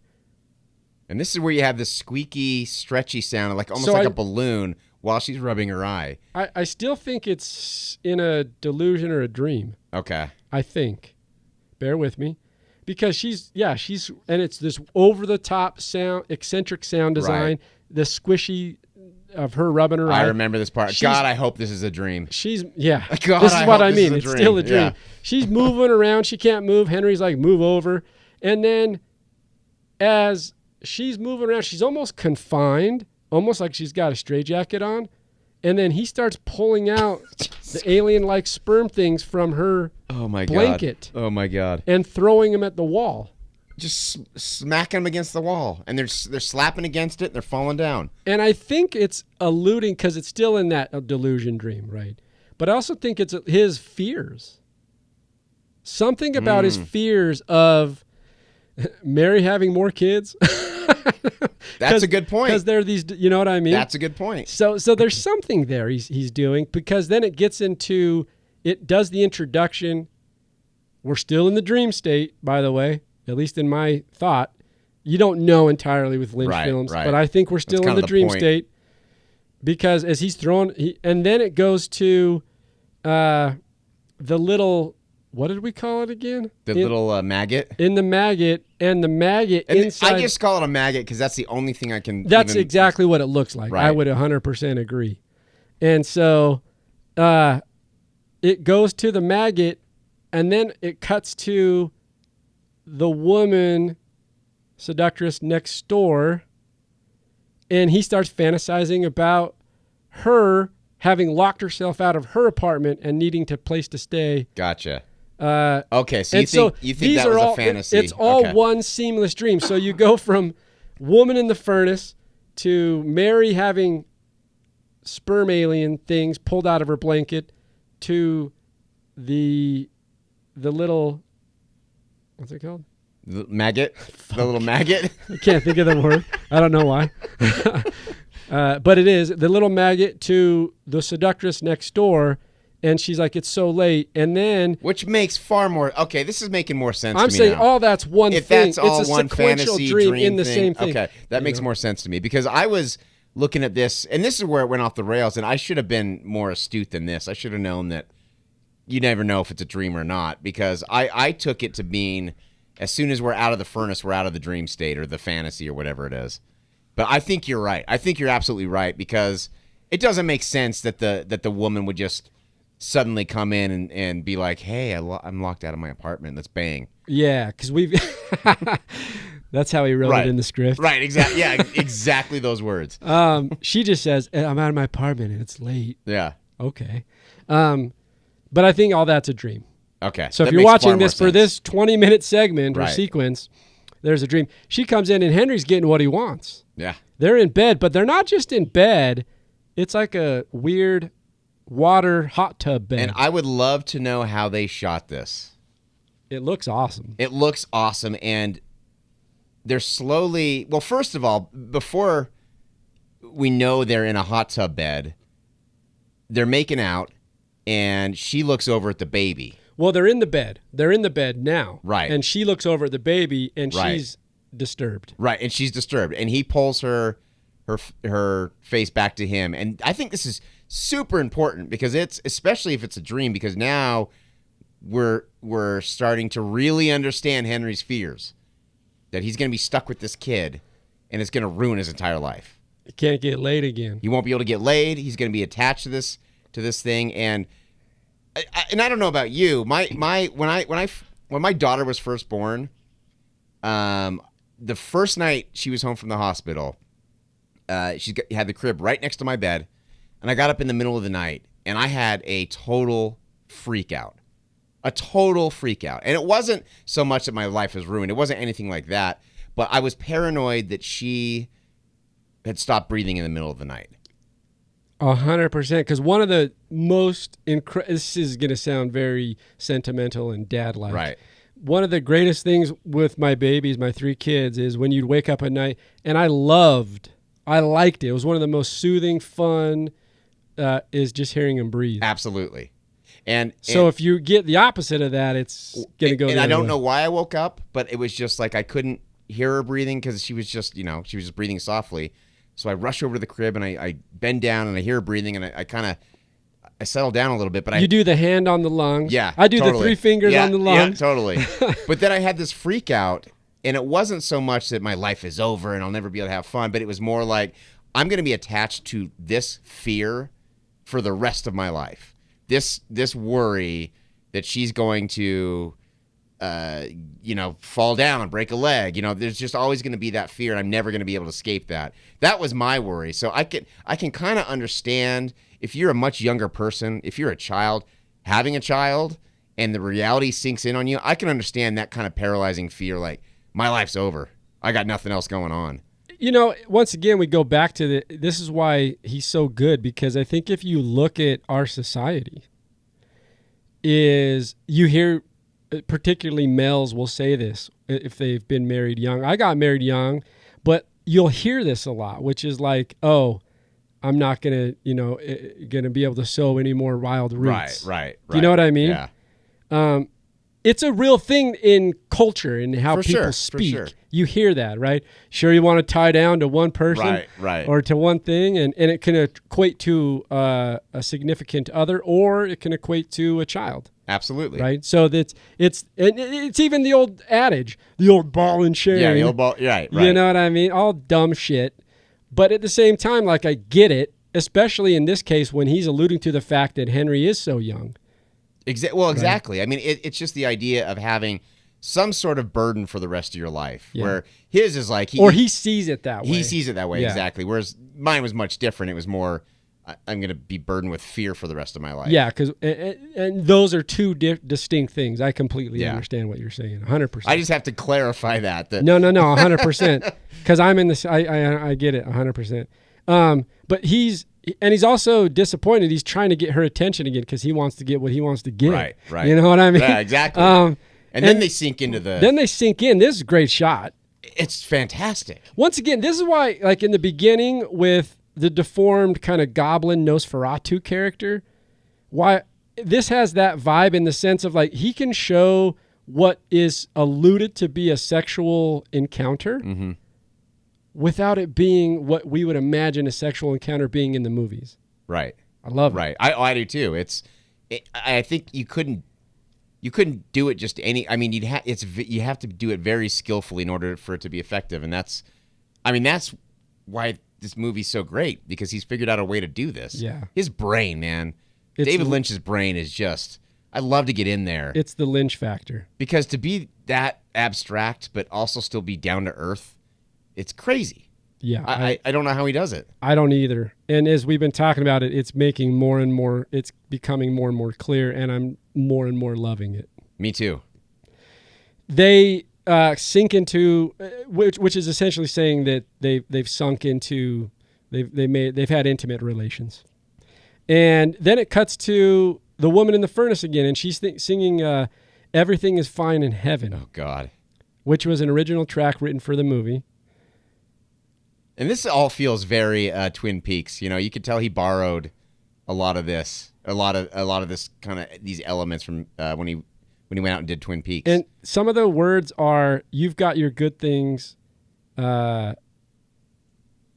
heaven, fine, and you've got your good things, you've got mine," or something to that effect. And it's the blonde woman with the deformed cheeks, singing this song, and then Henry appears on the stage with her. What's the name of the song? It's called I don't know if the name is it. Okay. But it's everything. I know the first part of the lyrics is "Everything is fine in heaven." Okay. We could pull that up. I'm just trying to see if I can find the lyrics. Yeah, see if we can pull it up. I think that's going to definitely, for me, some significance there. I agree. Yeah, it at the end of the movie, I'll tell you what my interpretation was. But Henry's on the stage with her. Okay, and we'll get to this song. Keep that song. Pull it up too, so we have a reference for it later. And he confronts her. And there's this really, she has like open hands, right? She like opens her hands up. And for those listening, she just has her both palms upward. And Henry looks at her concerned and then reaches out. And then all of a sudden there's a high-pitched hum and it blasts to a white screen. And he's uncertain and he's unsure. And he's like almost comes across once again a little bit timid or scared, I should say. And then and then she's gone. So like it flashes white and then he's alone on the stage. See, I think that's why it's and look, once again, I don't know what the fuck Lynch is doing. Right. But this is why I love the movie, because I think it's his mom. I think it's something to do with his mother. And now she's gone, right? And at that point, this is where it gets complete. We're still in the dream state. And he leaves the stage, and then it cuts back to this is where it gets crazy. I'm going to have a hard time. This is where. Fuck out. This is where it gets crazy. If you were to listen to the last hour and a half that we've been talking, we've said that 5 times, and this time I mean it. Yeah, it gets nutty. It gets wild. He leaves the stage, and then it shows how am I going to describe it? I don't even know. I have no idea. His head falls off. That was straight up Dumb and Dumber right there. We get a Petey. Yeah, we get a Petey. Petey parakeet. His head fell off. Our pet's heads are falling off. Henry's head falls off, but not only does it fall off, it actually starts to be replaced by a new, smaller head that resembles his child's head. Also, his head jumps and like flies over and then lands on the ground. I love how they did this. But this thing spins around. First, it pops off, right? It pops off because it looks like a penis that pushed it off. That's true. It doesn't just fall off. Right. It is jettisoned out of his suit because a giant penis comes out of the neck hole. I mean, how's that for symbolism? That's how you describe it, ladies and gentlemen. Yeah, exactly. And then you're right. Yeah, it's our pets' heads are falling off from penises. And then it's spinning around. It's doing, it's, and then yeah, and that's when you're right. It spins around, and also here's a little Alan for you. I'm sure he loved this scene because we've got a decapitated head, and also blood's just oozing all over. You know what? I actually did really love this scene. I thought I was like, okay. I was like, all right. Alan loved this part. I'm digging this. He loved it. I'm digging this. Although, also, once again, we go back to the model builds on these. Whoever was the special effects artist, really well done. It really was. It was really well done. Unbelievable. And then in Henry's decapitated body, now the head is not just a penis. The penis has been retracted. Right. It turtled back inside. He's scared. And now emerges the head of the child, Henry's Of his baby. cow baby, his whatever cow it is. baby thing. And it starts, and blood's all over the theater stage, a decapitated head with Henry's body, and now a cow baby head emerging. Lynch, and then It gets even weirder. his head ends up, it cuts to outside of the theatrical stage. Right. Because now it's outside in the industrial world, Mm-hmm. and it's Henry's head, and it pops open. It gets cut open, and it flops open, and a kid runs by and grabs it. Well, how they did this, I don't know. This is another part I just loved. It falls from a building. Oh, the fall. That's and it how it smashes on the ground, and it just stays there for a minute, and then the head falls over, but the scalp remains stuck to the road. Because you know what it does in the fall? You're right. This transition's so cool. Yeah. Because, and I forgot, this is a cool technical thing, so I'm glad you brought it up. It has a shot of his head on the ground with all the blood around it. Yep. And the head sinks into the blood. That's right. And then it cuts to a shot in the industrial world outside, and you just see a head fall That's and right. splatter to the ground. That transition It's incredible. is incredible. Yeah, it is. You know, being an editor, you know, we're obsessed with transitions. Yep. I'm obsessed with transitions. I'm sure that you are too. And I love that that's how he took it from an interior location to an exterior. It just looks really cool how he did it. But then it splatters to the ground, and the top of the head pops open. Pops open. Some kid runs and picks it up. Random kid walks by, picks it up. There's a vagabond outside pointing at it, like holding his hand out, not saying anything. Kid runs to what appears to be some kind of storefront, right? And Holding the head. And they take it back into some kind of factory. They examine the head, and they take it back to a factory, and they basically hand it over to a guy at a machine, right? And the guy at the machine takes the head, and he almost like he tests it, right? Because he gets not a knife or a scalpel or something and sticks it inside and takes a bit of what's inside the head and puts it into a machine that you end up seeing. The machine is actually fabricating pencils with erasers on Yep. it. Eraserhead. Eraserhead. And that's the name of the movie. But that's not what the movie is.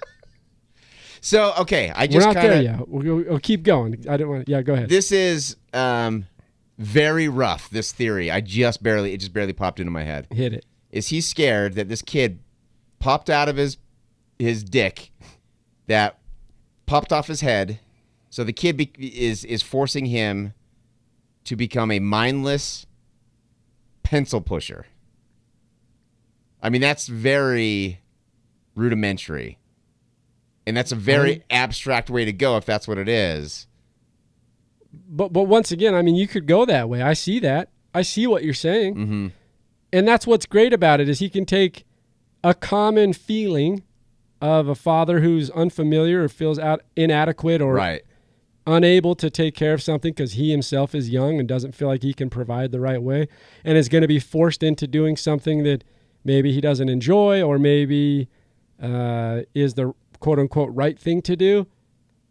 And that's all he's going to be. Just to take care of this kid. He's going to lose aspirations to do other things potentially.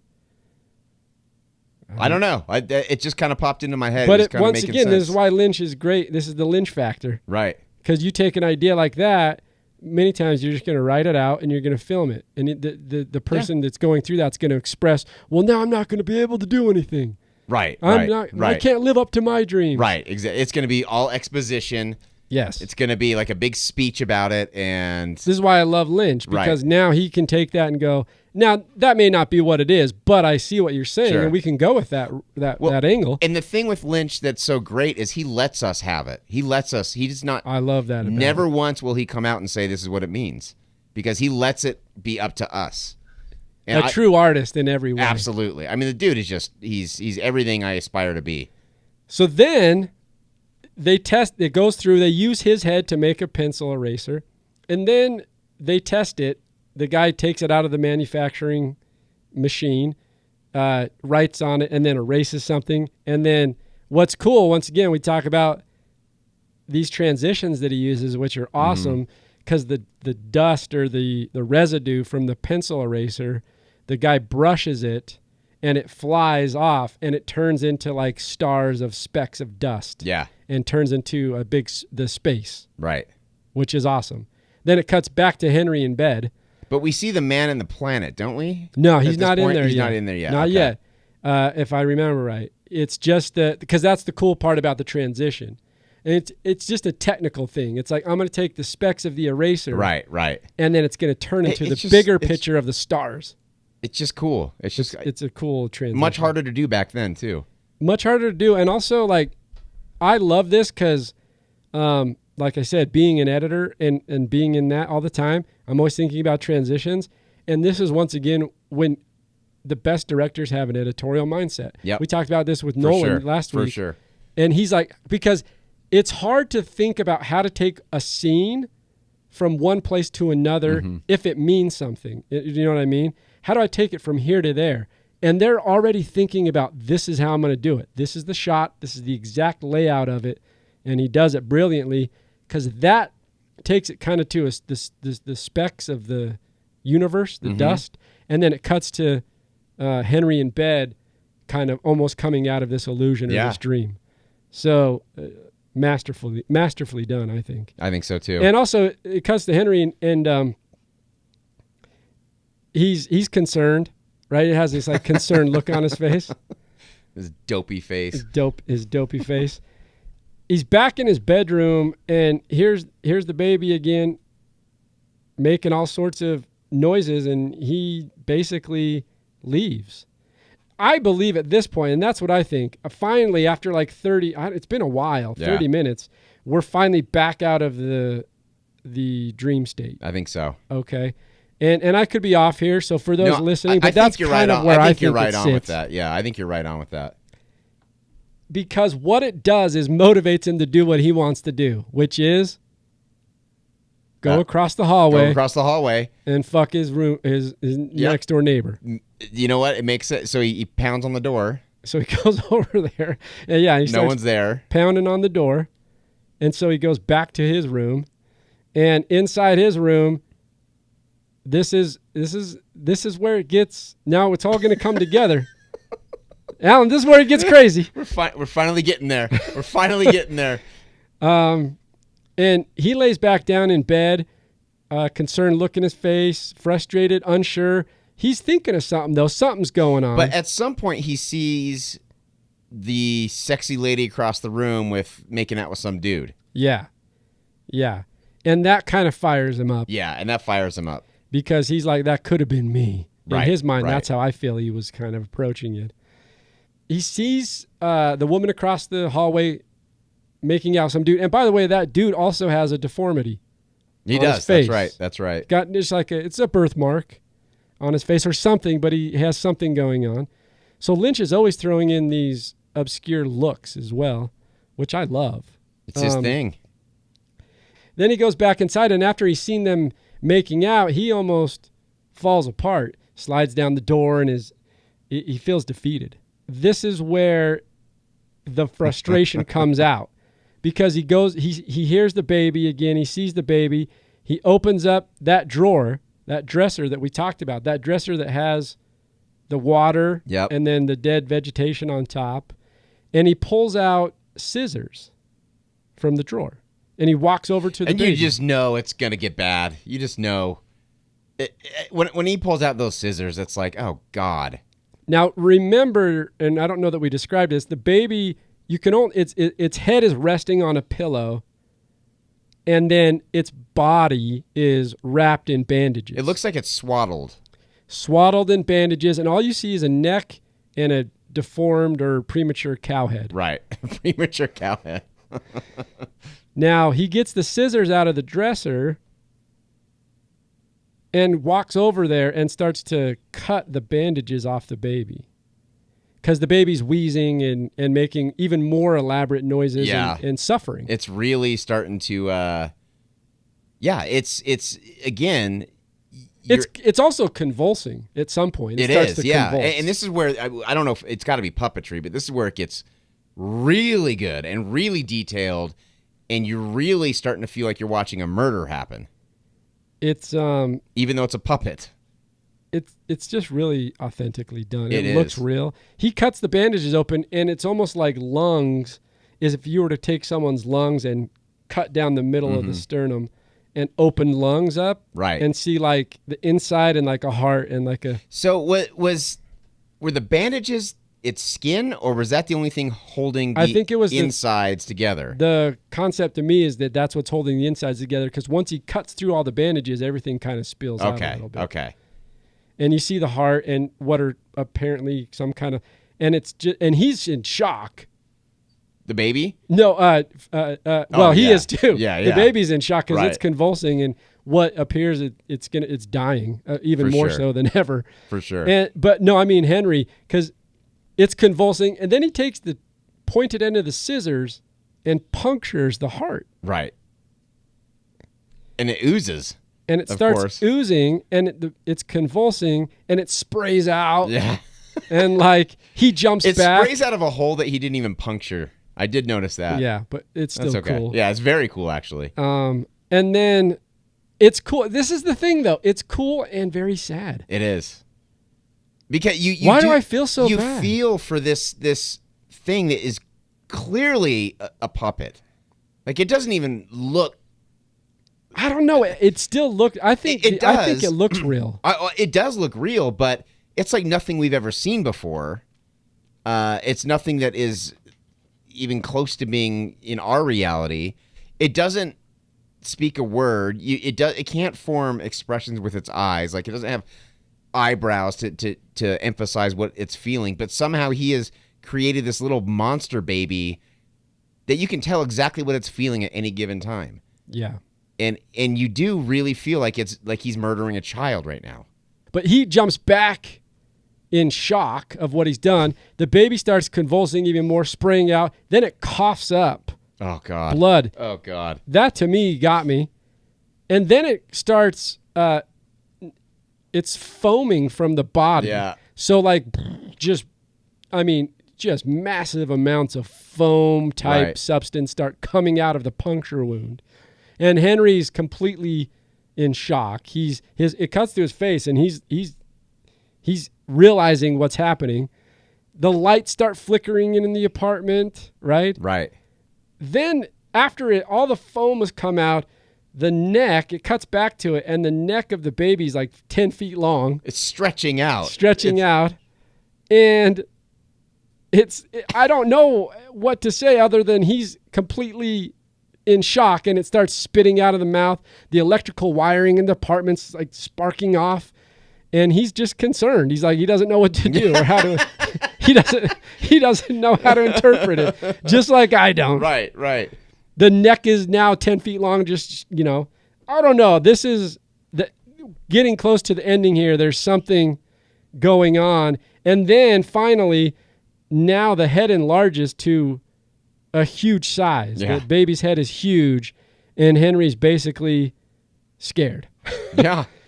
And it's these flash cuts. Lights go in, lights go out because the apartment lights are dark and then light. And as it's going, the head's moving back and forth, and it's moving all over, staring at him and jump cutting all over the place. And he's just completely Great Unseen. editing here too. Great editing. with the jump cuts of the head on different sides of the frame. I love that. I absolutely love that. And then one of the last cuts is this big head kind of moving towards, like it starts moving towards Henry, and he kind of cowers almost. He's like, and then you hear a thud. Yep. And then it cuts back to the original shot, bookended, at least in the sense of like the little worldly planet thing, and it kind of explodes. Like Yeah. it has it blows up. At some point, the man in the planet shows up. I think it's right before he kills the baby. No, the man on the planet hasn't shown up yet.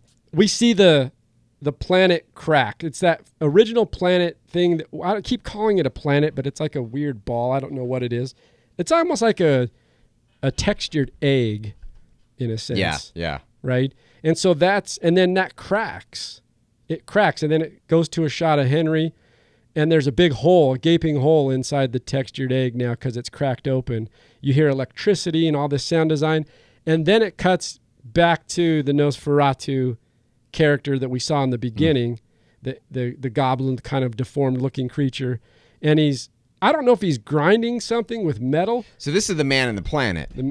This is the guy in the very beginning, the Nosferatu guy. Yeah, the man in the planet. And he's, so I just pulled up Wikipedia, and it's saying that what he's doing, he's struggling with the levers. So and because you see in the frame, you see sparks flying, and he's kind of, he is struggling. He's kind of having a hard time. It says, side of the planet bursts apart, and inside, the man in the planet struggles with his levers, which are now emitting sparks. Yeah, that's where it goes. And then it goes to a faded white look of film with Henry meeting the blonde woman in the furnace with the big cheeks and hugging her. And then it goes, there you go. Written, produced by David Lynch. But that's why I think it's his mom.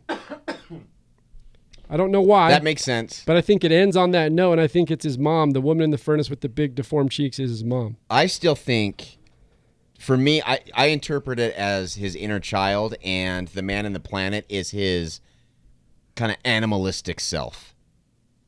So the man in the planet's in charge when he has sex at the beginning. The man in the planet's in charge when he just can't take this kid anymore, and he's got to do something about it. As a child, he was always, I'm sure he was taught, like most kids, I should say, that there's a heaven, and when people die, they go to heaven, and it's very simplistic, and it's very easy, and everybody's happy in heaven. And I think for him, it's his way to justify, well, I can just take care of this problem because it'll be better for the baby, because now the baby will be in heaven, and I'll get to go play. And I'll get to go play, and I'll get to go bang the sexy girl across the hall, and I'll get to go sow my oats and do everything I want to do. I'll get to go play and have fun. So that's the way I interpret it. That there are like these two selves. There's the man in the planet, that's his animalistic self, doing what he needs to do, what his innermost desires are, controlling those. And you have the lady in the radiator who is his inner child saying, everything's going to be great. Everything's going to be hunky-dory. We'll have a good time. Yeah.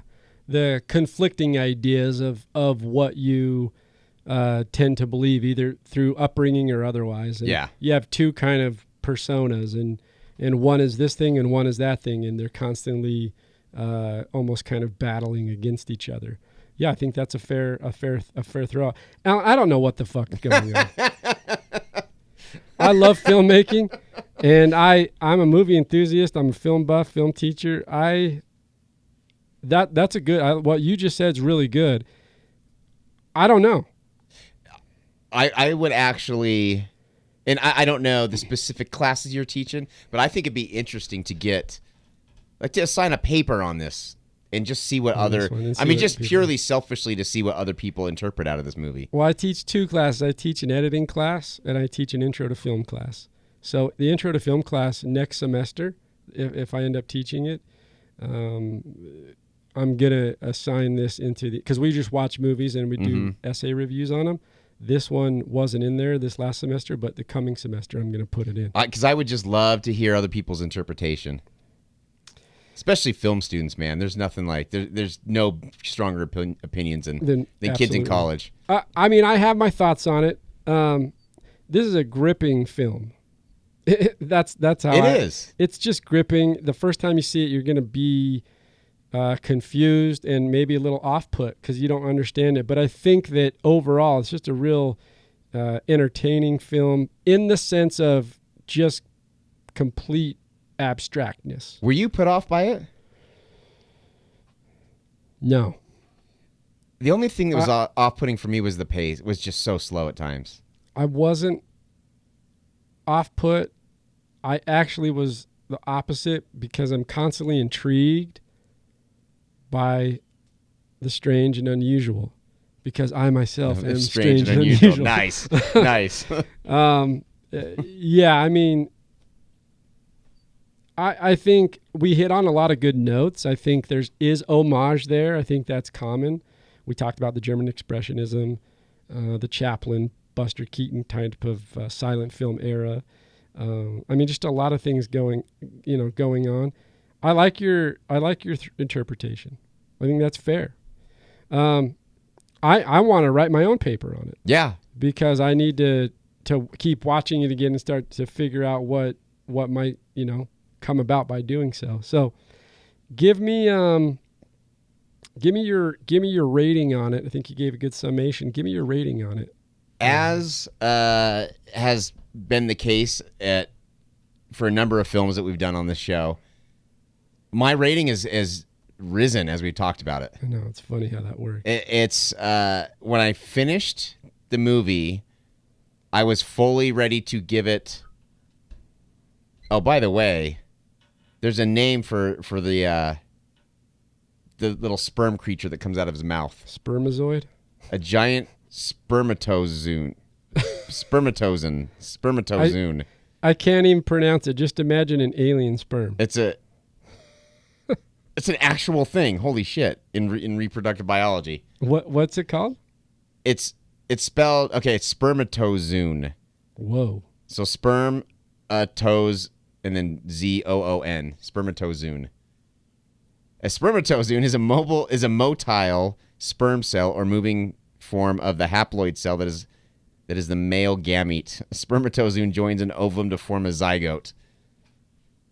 You lost me, but anyway. But there's some serious scientific notions. Look at Lynch, man. Smart guy.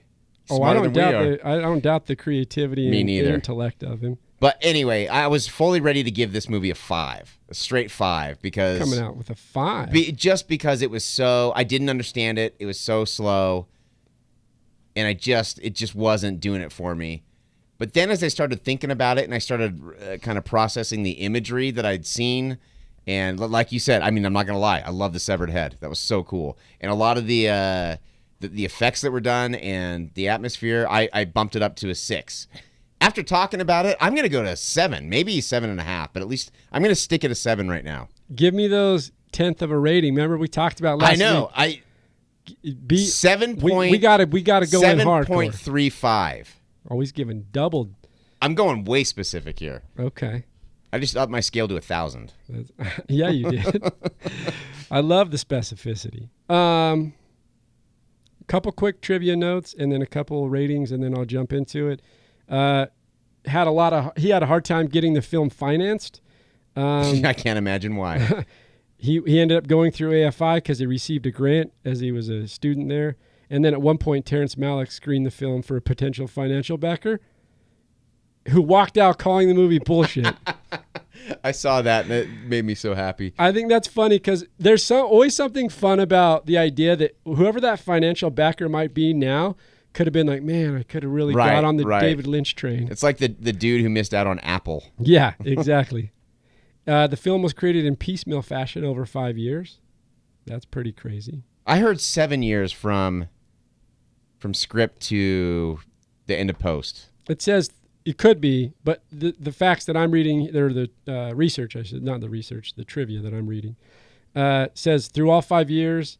And that's crazy, by the way. We talked about this last week. This is what I love about these filmmakers. You have Following from Nolan. Took him a year to film. Right.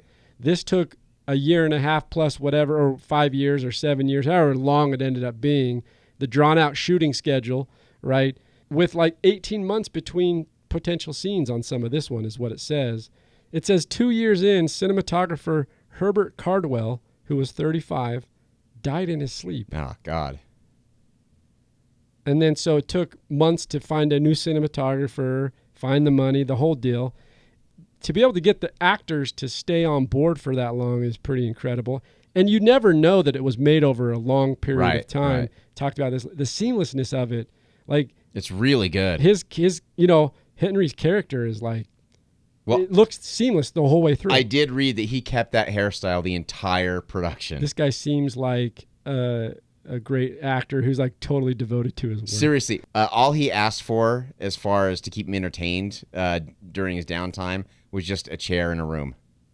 That's so almost in character. It's almost like method acting. That's method acting. That's crazy. One thing I love about the film, and I always have loved this about films that do it, and I know why most films don't, No opening credits. Yeah. No opening credits. I like it. Now, I know that's an Academy requirement, so people do it because they want to be recognized. Right. But he doesn't do it. David Lynch doesn't give a fuck. He doesn't care. He doesn't care about anything. He doesn't care. The film screened at the Filmex Film Festival in Los Angeles, originally in 1977, and on the opening night, it only had about 25 people. And it was a midnight screening, right? So very small screening, very little. Now, what's crazy about that is that was the first time it screened. Then it kept screening. So it literally ran for 99 weeks at New York's Waverly Cinema. Oh, my God.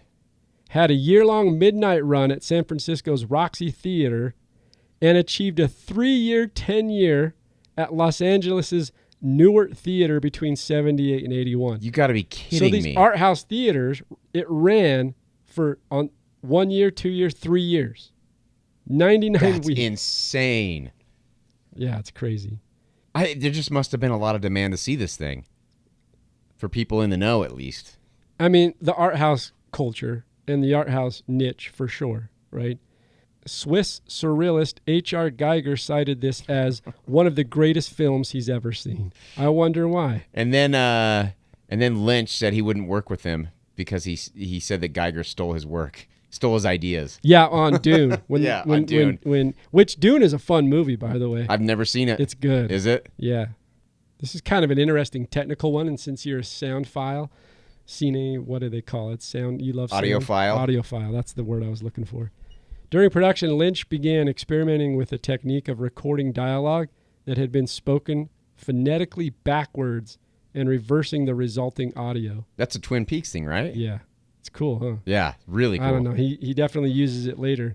Although the technique was not used in this film, he did return to it for Twin Peaks on episode 1.3.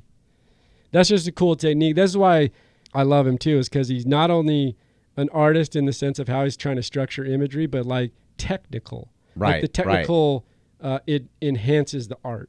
You know what I mean? He's good at it. I love it. Now here's one, and we talked about this before at the beginning. Stanley Kubrick made the cast of The Shining. Yeah, we did a podcast on The Shining. Yeah, we did. Every podcast is connected in some way. Stanley Kubrick made the cast of The Shining. Watch this film to get in the mood for filming a horror picture. See, would you call it a horror? I mean, I understand atmosphere-wise.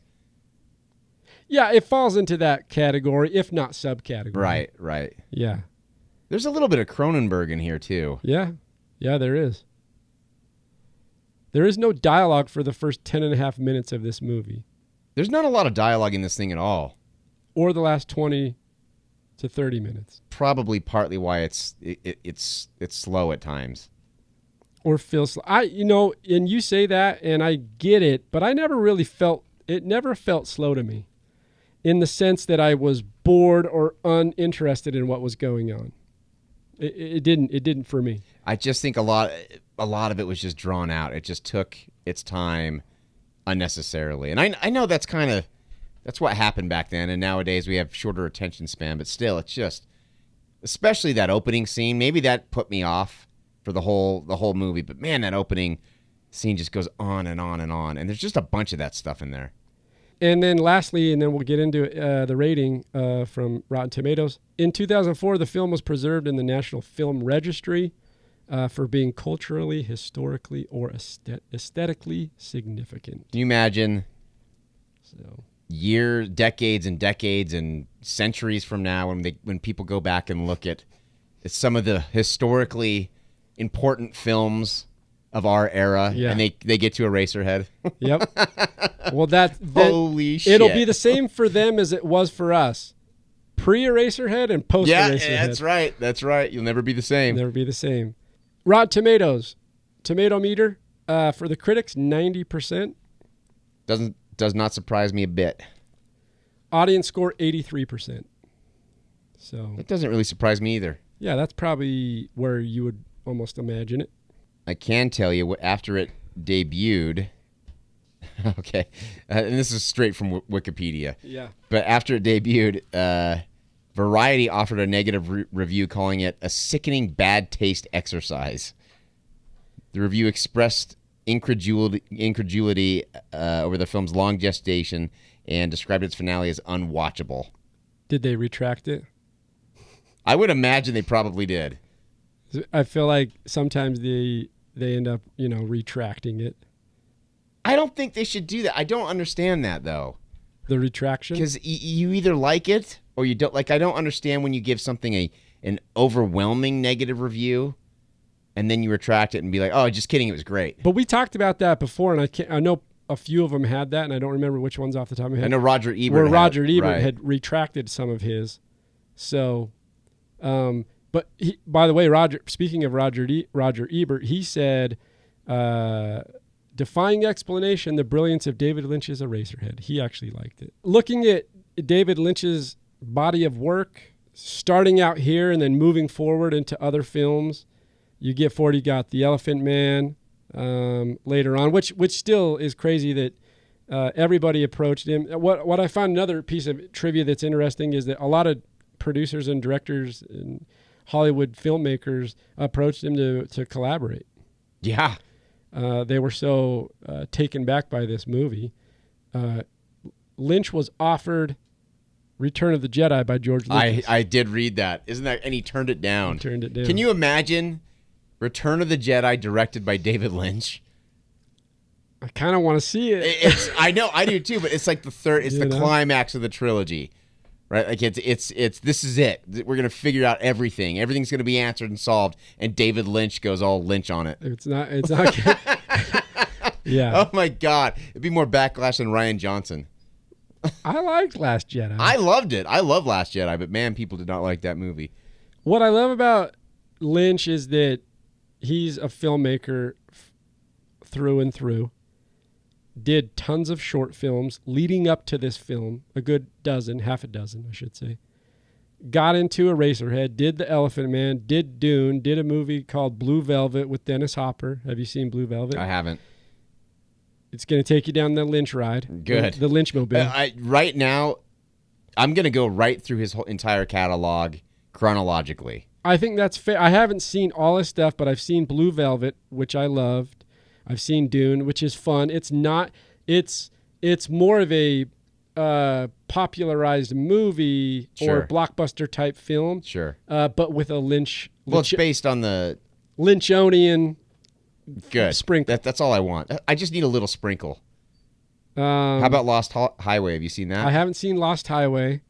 And the next one, follow up to that, the ones that I've seen, was Mulholland Drive. What did you think of that? I loved Mulholland Drive. That one I need to go back because I still don't understand the left turn. I don't understand when I total shift. Moved to L.A. Oh, you got to watch Mulholland Drive. I watched Mulholland Drive, and our school was like 2 miles away. Yeah. So I just drove Mulholland Drive. Of course. But I was thinking of Lynch the whole time. Oh, of course, absolutely. And then from that point on, from Mulholland Drive, he's done a lot of. Well, this is why I say he's a filmmaker at heart, because he's done tons of short films since then, which I'm intrigued to go find and watch. I haven't seen them. Do you know what I mean? Yeah. Tons and tons of short films, like every year, just pumping out short films. Interesting. Where's he releasing these? They've got to be somewhere, and I'm gonna find them because they look amazing. Of course, he did Twin Peaks, and then he did the new TV series that came out in 2017. And he acted in that one too, right? I believe so. I think I saw some stills of him playing an FBI agent.